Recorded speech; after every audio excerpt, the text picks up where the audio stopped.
అభయాజీ వీక్షకులకు స్వాగతం. వార్తలకు వెళ్ళే ముందుగా ఒక మంచి మాట. సోదరులారా, మిత్రులారా, మనుషుల మధ్య ఐకమత్యం చూస్తే ఆశ్చర్యం కలుగుతుంది. బతికున్న వాడిని పడగొట్టాలనుకుంటారు, చచ్చిపడిన వాడిని భుజాల మీద మోస్తారు. వైఎస్ఆర్సీపీ తెనాలి నియోజకవర్గ మాజీ ఎమ్మెల్యే శ్రీ అన్నాబత్రి శివకుమార్ గారు ఈరోజు మీడియా సమావేశంలో మాట్లాడారు. గత 5 సంవత్సరాలుగా మీ శాసనసభ్యుడిగా వైఎస్ఆర్ పార్టీ అధ్యక్షుడు జగన్మోహన్ రెడ్డి గారి నాయకత్వంలో జగన్మోహన్ రెడ్డి గారి ముఖ్యమంత్రిగా తెనాలి శాసనసభ్యుడిగా 5 సంవత్సరాలు నియోజకవర్గంలో ప్రతినిత్యం ప్రజలందరికీ అందుబాటులో ఉండి సంక్షేమాన్ని, నియోజకవర్గంలో ప్రతి పేదవాడికి సంక్షేమాన్ని, అభివృద్ధిని చేసే గొప్ప అవకాశం జగన్మోహన్ రెడ్డి గారి ఆశీస్సులతో 5 సంవత్సరాలు పర్ఫెక్ట్గా చేశారు. నిన్న ఎలక్షన్స్ రిజల్ట్ వచ్చినాక రిజల్ట్స్లో సుమారు 75,000 మంది నన్ను వైఎస్ఆర్ పార్టీ అభ్యర్థిగా ఓటేసిన ప్రతి కుటుంబానికి, ఓటేసిన ప్రతి వ్యక్తికి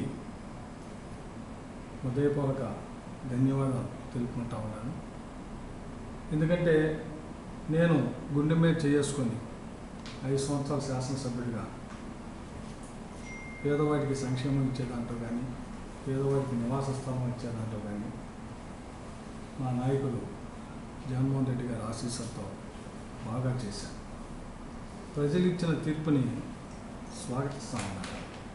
నా వరకు నేను ప్రజలు ఏ తీర్పు ఇచ్చినా రాజకీయాల్లో ఉన్న రాజకీయ నాయకుడిగా డెఫినెట్గా దాన్ని స్వాగతిస్తాను. సో నాకు ఓటేసిన 75,000 మందికి కృతజ్ఞతలు చెప్పుకుంటూ, నేను ప్రధానంగా ఈరోజు ఒకటి నియోజకవర్గ ప్రజలకి నాకు ఓటేసిన ప్రతి వ్యక్తికి కృతజ్ఞత చెప్పడం ఒక పాయింట్ అయితే, 2 రాత్రి నుంచి మరి ఇప్పుడు వరకు కూడా వైఎస్ఆర్ పార్టీ శ్రేణులు ఎంతో బాధతో వచ్చి నా దగ్గరికి వచ్చి కలుస్తున్న సందర్భంలో చాలామంది పాపం బాగా బాధపడతా ఉన్నారు. సో నేను వైఎస్ఆర్ పార్టీ శ్రేణులు అందరికీ చెప్పేది, దయచేసి మీరు ఎవరు ఎమోషనల్ అమ్మకండి. రాజకీయాలు గెలుపు ఓటములు 2 ఉంటాయి. డెఫినెట్గా అనలైజ్ చేద్దాం, చేస్తాం. అటు మన నాయకుడు జగన్మోహన్ రెడ్డి గారు చేస్తారు, ఇటు నియోజకవర్గంలో నేను మనందరం కూర్చొని, వైఎస్ఆర్ పార్టీ శ్రేణులు అందరం కూర్చొని ఎలక్షన్ దీని మీద అనలైజ్ చేస్తాం. రాబోయే 4-5 రోజుల తర్వాత అందరం కూర్చొని అనలైజ్ చేద్దాం. ఎందుకంటే పాపం బాగా క్యాడు ఇంటికి వచ్చి బాగా ఎమోషనల్ అవుతూ ఉన్నారు, బాధపడుతూ ఉన్నారు. సో దయచేసి వైఎస్ఆర్ పార్టీ నాయకులు, కార్యకర్తలు అధైర్యపడొద్దని, అలాగే నేను ఇక్కడే ఉండేవాడిని. మనం డెఫినెట్గా 4-5 రోజుల తర్వాత కూర్చొని మొత్తం మనందరం అనలైజ్ చేసి ఆ భవిష్యత్తు కార్యక్రమాన్ని, అలాగే భవిష్యత్తులో ప్రజల పక్షాన నిలబడే విధంగా, అలాగే మళ్ళీ వైఎస్ఆర్ పార్టీని బాగా తీసుకొచ్చేదానికి ఎలా చేయాలి, ఎలా మనం ప్లాన్ ఆఫ్ యాక్షన్ అనేది డెఫినెట్గా చేద్దామని చెప్పి ఈ సందర్భంగా మనం చేస్తూ, ఈ రిజల్ట్స్లో అంటే మనం జరిగిన ఎలక్షన్స్లో నేను వచ్చిన రిజల్ట్లో నాకు ఓటేసిన ప్రతి అక్కా చెల్లికి, ప్రతి అన్నాదమ్ములకి అందరికీ హృదయపూర్వక ధన్యవాదాలు చెప్పుకుంటూ, డెఫినెట్గా రాబోయే రోజుల్లో ప్రజల పక్షాన, ప్రజల కోసం వైఎస్ఆర్ పార్టీ నాయకుడిగా, వైఎస్ఆర్ పార్టీ అధ్యక్షులు జగన్మోహన్ రెడ్డి గారి నాయకత్వంలో పనిచేస్తామని, పనిచేసే కాటమే కాకుండా, పని చేయటమే కాకుండా డెఫినెట్గా పేదవాడి పక్షాన నిలబడతామని కూడా ఈ సందర్భంగా మనం చేస్తాం. సార్, సుమారు 7 లక్షల కోట్లు సంక్షేమాన్ని అందించిన ప్రభుత్వాన్ని ఉద్యోగం మరి అట్లా అది ఆ గెలుపు కారణం అవ్వలేదంట. ఏంటది ఏ అపజయం? 7 లక్షల కోట్ల సంక్షేమాన్ని అందించిన గవర్నమెంట్ ఎందుకని అభివృద్ధి పాలేదు? ప్రధాన కారణం ఏదైనా ఉంది అంటే రాజకీయాల్లో అన్ని పార్టీలు తమ ఎజెండాను చూస్తూ ఉంటాయి. బట్ ఎజెండా చెప్పిన దాన్ని చెప్పినట్టు అమలు చేసిన పార్టీ ఏదైనా ఉందంటే వైఎస్ఆర్ పార్టీ, జగన్మోహన్ రెడ్డి గారు చిత్తశుద్ధితో అమలు చేసే ప్రక్రియలోనే ప్రజలకి మేలు జరగాలన్న తాపత్రయంతో ప్రభుత్వం ప్రతి పైసాని కూడబెట్టి ప్రతి వనరు నుంచి వచ్చే ప్రతి రూపాయిని జాగ్రత్త చేసి వేస్ట్ చేయకుండా ప్రజలకు సంక్షేమాన్ని ఇచ్చింది. అలా చేయబట్టే అన్ని లక్షల కోట్ల సంక్షేమం ప్రజలకి అందింది. ప్రజలు ఎలక్షన్స్లో ఇంకో రకంగా తీర్పు ఇచ్చారంటే డెఫినెట్గా దాన్ని కూడా అనలైజ్ చేయాలి. చేయకుండా ఎలా? డెఫినెట్గా చేస్తాం, అనలైజ్ చేస్తాం. ఎక్కడ పొరపాటు జరిగింది అనేది డెఫినెట్లీ. ఎందుకంటే ఇప్పుడు నిన్నటి నుంచి రకరకాలుగా వస్తూ ఉన్నాయి, రకరకాల ఫీడ్బ్యాక్స్ వస్తున్నాయి, రకరకాల ఇది వస్తున్నాయి. సో ముఖ్యమంత్రి గారు జగన్మోహన్ రెడ్డి గారే చెప్పాడు కదా, ఇది ఎవరిది తప్పు అనే దాంట్లో నా దగ్గర ఏమి సాక్ష్యాలు లేవు అనే విధంగా, అంటే రకంగా. సో వీటన్నిటి మీద అనలైజ్ చేస్తాం. చేసినాక నిజంగా చెబుతున్నాను, నేను 100% కాన్ఫిడెంట్గా గుండె మీద చేసుకొని చెబుతున్నాను. శాసనసభ్యుడిగా ఈ 5 సంవత్సరాల్లో నేను సుమారు 1800 నుంచి 1900 కోట్ల రూపాయలు తెనాలి నియోజకవర్గంలో పేదవాడి అకౌంట్లో డబ్బులు వేసిన శాసనసభ్యుడు చేసింది. ఈరోజు వచ్చిన వాళ్ళైనా చూసుకోవచ్చు, రేపు పొద్దున ఏ ఇంటో ఎంతెంత సంక్షేమం వేసింది చూసుకోవచ్చు. మేము తప్పే ఉందంటూ ఏ ఇంటో ఏ సంక్షేమం కింద. ఇప్పుడు నేను ఎమ్మెల్యే కాకముందు ఈ తెనాలి నియోజకవర్గంలో సుమారు 20,000 మంది ఫ్యాంక్షన్. నేను ఎమ్మెల్యే అయినాక ఇప్పుడు నేను ఎమ్మెల్యేగా దిగిపోతున్న ఈ రోజుకి 37,000 మందికి పెన్షన్ వస్తూ ఉంది. నేను ఎమ్మెల్యే కాకముందు ఎమ్మెల్యే అయ్యే నాటికి 2,000 పెన్షన్ ఉంది. ఈరోజు నేను దిగిపోయే నాటికి అంటే స్పాన్ ఆఫ్ 5 yearsలో 3,000 పెన్షన్. ఏ ఇంటికి వస్తుందో డీటెయిల్స్ ఉన్నాయి, ఏ అవ్వాతాతకు వస్తుందో వికలాంగులకు వస్తుందో డీటెయిల్స్ ఉన్నాయి. సో దీంట్లో తప్పే ఉంది.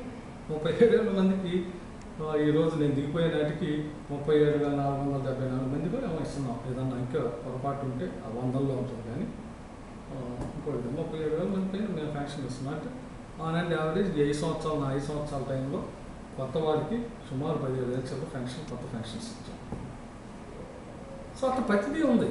అలా ప్రతిదీ ఇవన్నీ నోటి మాటలు కాదు, on records.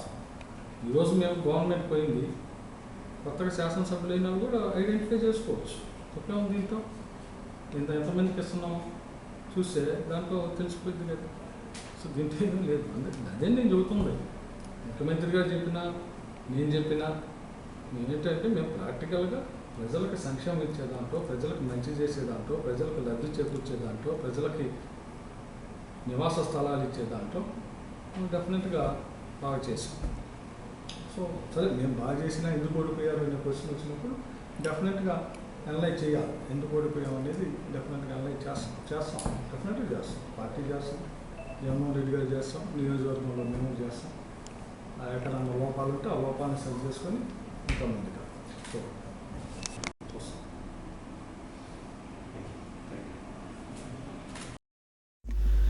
BJP party Guntur జిల్లా అధ్యక్షులు పాటిబండ్ల రామకృష్ణ గారు మరియు తెనాలి నియోజకవర్గ అధ్యక్షుడు నాయుడు గారు బీజేపీ పార్టీ విజయం సాధించేందుకు వారు మీడియా సమావేశంలో మాట్లాడారు. చూసినాక అందరూ చాలా సంతోషంగా కేంద్రంలో ఎన్డీఏ విజయవంతంగా ఎక్కువ సీట్లు రావడం, అనుకున్నన్ని సీట్లు కొద్దిగా తగ్గినా కానీ ప్రభుత్వానికి ఎలాంటి డోకా లేకుండా చేయటం, అదేవిధంగా రాష్ట్రంలో కూడా ఊహించినటువంటి ఫలితాలు రావడం, అదేవిధంగా మన తెనాలి నియోజకవర్గానికి వచ్చే లోపల ఈ మనోహర్ గారు కూడా ఊహించినటువంటి మంచి మెజార్టీతో దగ్గర 50,000 దగ్గర రావడం అంటే ఇది తెనాలిని రికార్డు సృష్టించినట్టు అయింది. దీనికి పూర్తిగా మన తెనాలి నియోజకవర్గంలో కానీ, అదేవిధంగా రాష్ట్రంలో కానీ, అదేవిధంగా కేంద్రంలో కానీ కృషి చేసినటువంటి ప్రతి ఒక్కరికి మా బీజేపీ తరఫున అందరికి ధన్యవాదాలు తెలుపుతున్నాము. అదేవిధంగా తెనాలికి సంబంధించిన నియోజకవర్గంలో ప్రతి చోట బీజేపీ కార్యకర్తలు కానీ, తెలుగుదేశం కార్యకర్తలు కానీ, అదేవిధంగా జనసేన కార్యకర్తలు కానీ ఒకటే మాట మీద ప్రతి ఒక్కరికి ఎక్కడ చిన్న తేడా కూడా రాకుండా ప్రతి ఒక్కరూ కలిసి గట్టుగా ఒకే మాట మీద మంచి ఇదిగా చేసిన దానికే ఈ రోజు ఇంత ఫలితాలు వచ్చినాయి.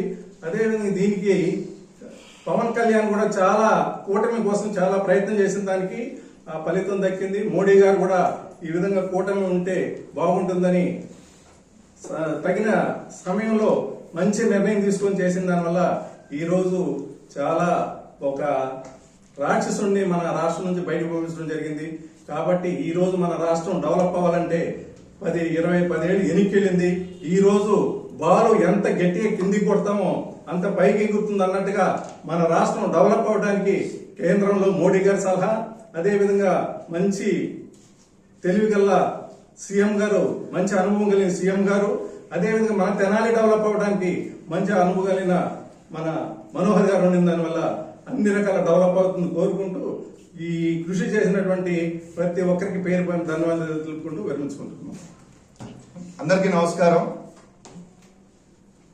నిన్న జూన్ 4వ తారీఖు మనందరం ఏదో చూసిన ఫలితాలు వచ్చేసినాయి.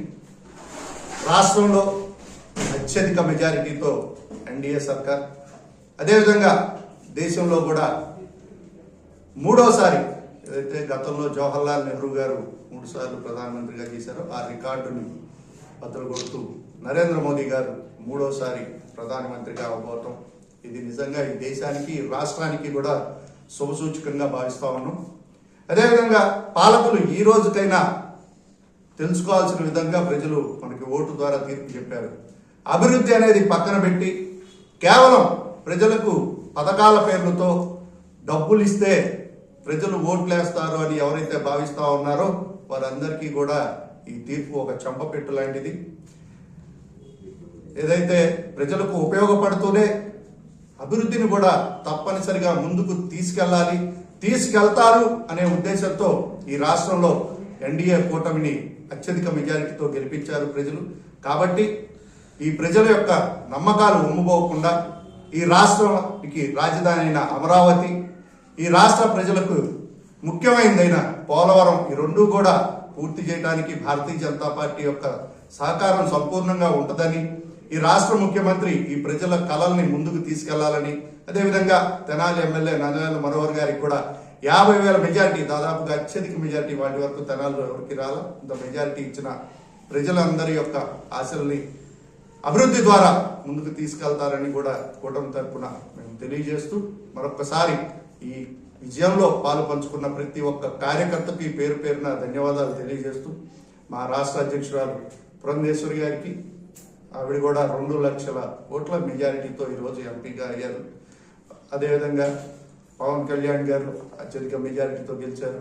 ఈ రాష్ట్రాన్ని అభివృద్ధిలో వీరందరూ కూడా పాలు పంచుకుంటారని తెలియజేస్తూ సందర్భంగా అందరికీ కూడా ధన్యవాదాలు తెలియజేస్తా ఉన్నాం. బీజేపీ పార్టీ గుంటూరు జిల్లా అధ్యక్షులు పాటిబండ్ల రామకృష్ణ గారు మరియు తెనాలి నియోజకవర్గ అధ్యక్షుడు నాయుడు గారు బీజేపీ పార్టీ విజయం సాధించేందుకు వారు మీడియా సమావేశంలో మాట్లాడారు.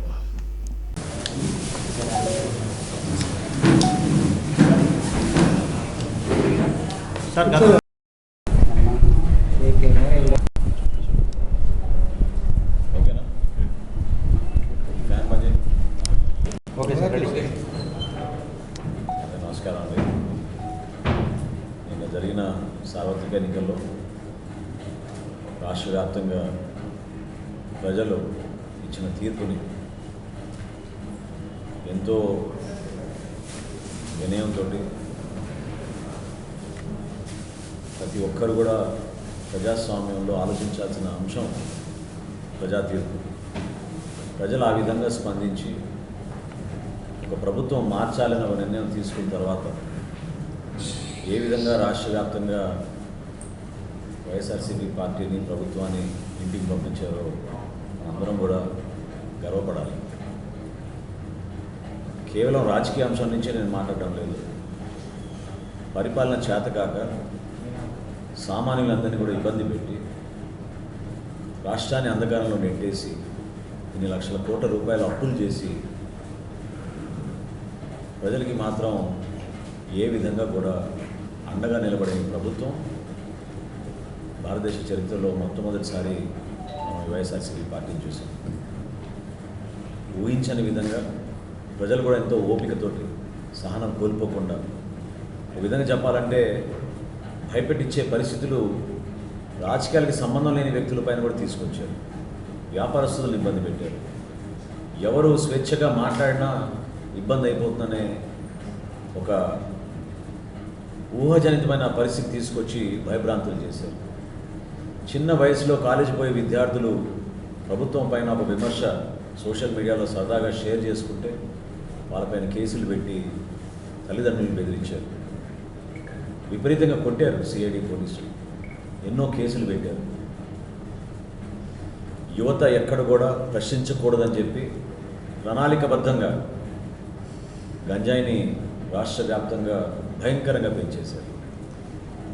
అంత దారుణమైన పరిస్థితులు, ఎవరు మనని ప్రశ్నించలేరు అనే అహంకారంతో వీళ్ళు పరిపాలించారు. కాబట్టి ప్రజలు ఆ రోజు కోసం ఎదురు చూశారు. మా పార్టీ అధ్యక్షులు పవన్ కళ్యాణ్ గారు దాదాపు 2.5 సంవత్సరాల క్రితం జగన్మోహన్ రెడ్డి గారు వైఎస్ఆర్సీపీ పార్టీ వల్ల రాష్ట్రానికి భయంకర నష్టం జరుగుతోంది, మనందరం కంకణం కట్టుకుని కలిసి ప్రతిపక్ష ఓటు చిలనివ్వకుండా ప్రజల్లోకి మనం కలిసి వెళ్తే ప్రజలు ఖచ్చితంగా ఆదరిస్తారు, ప్రజల సమస్యలపైన మనం పోరాడదాం, ప్రజలు ఎదుర్కొంటున్న ఇబ్బందుల గురించి మనం మాట్లాడదామని చెప్పి ఆయన ఆ రోజున వైసీపీ విముక్త ఆంధ్రప్రదేశ్ కోసం ఒక పిలుపుచ్చారు. ఆ రోజు నుంచి కూడా అనేక ఉద్యమాలు చేసాం, అనేక పోరాటాలు చేసాం. ప్రజలు కూడా ఆ విధంగానే పాల్గొన్నారు. ప్రత్యేకంగా రోడ్ల దుస్థితి, భవన నిర్మాణ కార్మికుల దుస్థితి, కావాలని వీళ్ళు సృష్టించిన ఇసుక కొరత, ప్రభుత్వ ఆసుపత్రుల్లో సరైన వైద్యం దొరకపోవడం, ఆరోగ్యశ్రీ హాస్పిటల్లో వీళ్ళు డబ్బులు చెల్లించగా వాళ్ళు వైద్య సేవలు మానేయడం,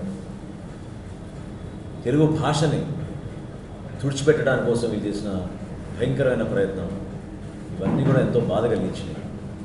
కానీ ఎంతో ఓపికగా ప్రజలు ఎదురు చూశారు, నిలబడ్డారు. ఊహించని విధంగా ఒక చక్కటి తీర్పునిచ్చారు.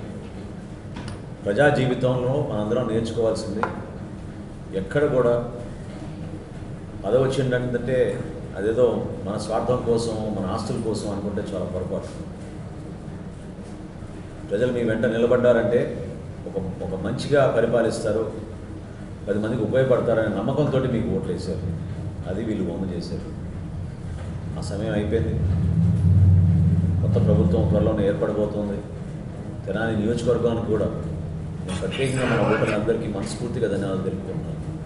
ఊహించని విధంగా మీరు గెలిపించారు, అద్భుతమైన మెజార్టీ ఇచ్చారు, మా కూటమిని మీరు ఆశీర్వదించారు. జనసేన పార్టీ నాయకులు క్షేత్రస్థాయిలో మా జన సైనికులు, వీర మహిళలు అందరూ పడిన కష్టాలు, వాళ్ళు కూడా పార్టీ కోసం నిలబడి పనిచేస్తున్నప్పుడు కూటమిలో భాగంగా తెలుగుదేశం పార్టీ నాయకులు ఆల్పాటి రాజేంద్ర ప్రసాద్ గారు, వివిధ హోదాల్లో ఉన్న తెలుగుదేశం పార్టీ నాయకులు అందరూ కూడా మండల స్థాయి కానివ్వండి, పట్టణ స్థాయి కానివ్వండి, వార్డు స్థాయి కానివ్వండి, కౌన్సిలర్లు కానివ్వండి, ఎంపీటీసీలు కానివ్వండి, అందరూ కలిసికట్టుగా ఈ విజయం మనం సాధించాలి, రాష్ట్రాన్ని కాపాడుకోవాలి, దుర్మార్గమైన పరిపాలించని చెప్పి వాళ్ళందరూ చేసిన కృషి, భారతీయ జనతా పార్టీ నాయకులు కూడా ప్రతిరోజు మాతో పాటు కలిసి ఎక్కడ ఏ కార్యక్రమం చేసినా కూడా వాళ్ళు కూడా పాల్గొని ఆ సభ విజయవంతం అవడానికి వాళ్ళు చేసిన కృషి మర్చిపోలేని విషయం. వీటన్నిటికన్నా ఇంత దూర ప్రయాణం మేము చేయగలిగాం, ఇంత సుదీర్ఘమైన ప్రయాణం చేయగలిగామంటే ప్రజలు మమ్మల్ని అభినందించారు, ఆశీర్వదించారు, అభిమానించారు. కాబట్టి అలాగ నమ్మకంతో ఆ మార్పు కోసం ఈ ప్రభుత్వం ద్వారా వాళ్ళు ఎదుర్కొన్న కష్టాల గురించి వాళ్ళు ఎప్పుడు గుర్తుపెట్టుకుని చాలా నిలకడగా, నిజాయితీగా నిలబడింది మన రాష్ట్ర ప్రజలు, మన ఓటర్లు. తెనాలి ప్రజలు ఏదైతే కోరుకున్నారో ఆ విధంగా ఒక మంచి మేనిఫెస్టో ప్రణాళిక సిద్ధం చేశాం. ఎన్నికల ముందు ఆ వాగ్దానాలు చేశాం. ఖచ్చితంగా రహదారుల విషయంలో కానివ్వండి, మంచినీటి సౌకర్యాలు కల్పించడం విషయంలో కానివ్వండి, మున్సిపాలిటీ నుంచి మౌలిక సదుపాయాలు కల్పించే విషయంలో కానివ్వండి, లా అండ్ ఆర్డర్ విషయంలో కానివ్వండి, చాలా బలంగా జాగ్రత్తగా ఒళ్ళు దగ్గర పెట్టుకుని పనిచేసి ప్రతి ఒక్కరికి మంచి జరిగే విధంగా మేము ప్రయత్నిస్తాం. ఏదో ఇంత భారీ మెజార్టీతో గెలిచిపోయామంటే అది మేము ఎవ్వరం కూడా ఎక్కడ కూడా అహంకారంతో కూడిన విషయంగా మేము భావించాం. ప్రజలు అంత బాధ్యత మా పైన పెట్టారు. ప్రతి ఓటు చాలా ముఖ్యమైనది, విలువైనది. ఎవరైతే ఆ ఓటర్ వచ్చి మమ్మల్ని నిలబడి మా కోసం గంటల సేపు ఆ ఓటు వేశారో ఆ ఓటర్ మహాశయులందరికీ కూడా, తెనాలి ప్రజలందరికీ కూడా ప్రత్యేకంగా మనస్ఫూర్తిగా నేను ధన్యవాదాలు తెలుపుకుంటున్నాను, అభినందిస్తున్నాను. మీరు ఇచ్చిన తీర్పు చాలా గొప్పది. రాజకీయ చరిత్ర సృష్టించారు మీరు. మేము వారధులుగా మిగిలాం అంతే తప్ప ఇది మా వల్ల అయిందని మేము అనుకోవడం లేదు. మీరు మమ్మల్ని వెనుకొండి మమ్మల్ని నడిపించారు. రాబోయే రోజుల్లో కూడా మంచి అభివృద్ధి పొందాలి. ప్రతి కార్యక్రమం మనం ఒక పండుగ వాతావరణంలో చేసుకునేటట్టు కలిసి మెలిసి పార్టీలకు అతీతంగా అందరం కూడా మన ప్రాంతానికి మంచి జరిగే విధంగా కష్టపడి పనిచేద్దాం. నేను పర్యటించినప్పుడు ఎన్నికల ప్రచారంలో మేము చేసిన వాగ్దానాలు ఏవి కూడా మర్చిపోం. ఏ గ్రామానికి ఆ గ్రామం, ఏ వార్డుగా వార్డు, ఎక్కడైతే సమస్యలపైన మేము స్పందిస్తామని మాట ఇచ్చామో తప్పకుండా వాటిపైన స్పందిస్తాం. నాతో పాటు గుంటూరు పార్లమెంట్ సభ్యుడిగా పెమ్మసాని చంద్రశేఖర్ గారిని అద్భుతమైన మెజారిటీతో గెలిపించినందుకు రేపటి నుంచి మేమందరం కలిసికట్టుగా పనిచేసి మంచి ప్రణాళిక సిద్ధం చేసి సంక్షేమంతో పాటు అభివృద్ధి, అందులో ఎక్కడ కూడా కాంప్రమైజ్ కాకుండా మనకున్న ఆలోచనలు, గతంలో మనం ప్రారంభించిన కొన్ని పనులు ఏవైతే పూర్తి చేయాలో వాటన్నింటినీ కూడా ప్రణాళికబద్ధంగా పూర్తి చేసుకుంటూ ముందుకెళ్ళి తెనాలికి పూర్వవైభవం తీసుకొచ్చేటట్టు అందరం కూడా కలిసి పనిచేసుకున్నాం. ఇంత అద్భుతమైన అవకాశం నాకు కల్పించినందుకు, జీవితంలో ఇంతకన్నా ఒక రాజకీయ నాయకుడు ఎక్కువ కోరుకోరు. 3వ శాసనసభ్యుడిగా ఎన్నికవడం, ఈ ప్రాంతానికి నాకున్న కళలు, నేను కోరిన అభివృద్ధి ఏదైతే జరగాలనుకున్నాను తెనాలి కోసం ఈ విధంగా జరిగి చూపించాలి. మనం ఎక్కడ కూడా వెనకడుగు వేయాల్సిన అవసరం లేదు. పెద్ద పెద్ద నగరాలతో మనం పోటీ పడదాం తప్ప తెనాలి ఎక్కడో వెనకుండకూడదనే ఆలోచనతో మనం చేసిన కార్యక్రమాలు రైతాంగాని కోసం, మహిళల కోసం, యువత కోసం, వారి ఉపాధి అవకాశాల కోసం ఎవరు కూడా ఇక్కడి నుంచి వలసలకి వేరే ప్రాంతాలకు వెళ్లకుండా మన ప్రాంతంలోనే మనం నివసించేటట్టు ఇక్కడ మంచి కార్యక్రమాలు చేసుకోవడానికి మీరందరూ కూడా ఇదే విధంగా ఆశీర్వదించండి, ఇదే విధంగా ప్రోత్సహించండి. మీరు కూడా సలహాలు సూచనలు ఇస్తూ ఉండండి. వినడానికి మేము సిద్ధంగా ఉన్నాం. మూర్ఖంగా ప్రవర్తించిన వాళ్ళ కాదు, మీతో పాటు నడిచి మీ సమస్యల కోసం మీకు సరైన సమయం ఇచ్చి తెలుసుకున్న తర్వాత ఏ విధంగా స్పందిస్తే బాగుంటుందో ఆలోచించుకుని ఆ విధంగా నిలబడదాం. మనస్ఫూర్తిగా మరొకసారి మీ అందరికీ కూడా జనసేన పార్టీ తరఫున, తెలుగుదేశం పార్టీ తరఫున, భారతీయ జనతా పార్టీ తరఫున మాతో పాటు నిలబడి మమ్మల్ని ఆశీర్వదించిన ఈ కష్టమైన ప్రయాణంలో మీ వంతు మీరు మాకు అండగా నిలబడినందుకు మనస్ఫూర్తిగా మీకు ధన్యవాదాలు. ప్రతిరోజు రాత్రి 10 గంటలకు వచ్చే మా వార్తా విశేషాలను వీక్షించండి, లైక్ చేయండి, సబ్స్క్రైబ్ చేయండి, షేర్ చేయండి. మా ఛానల్ ట్రెండ్ ఫాలో అవ్వదు, ట్రెండ్ సెట్ చేస్తుంది. ఒక్కొక్కసారి రావటం లేట్ వచ్చేవో కానీ రావటం పక్కా. Don't miss it. This is Abhay TV channel.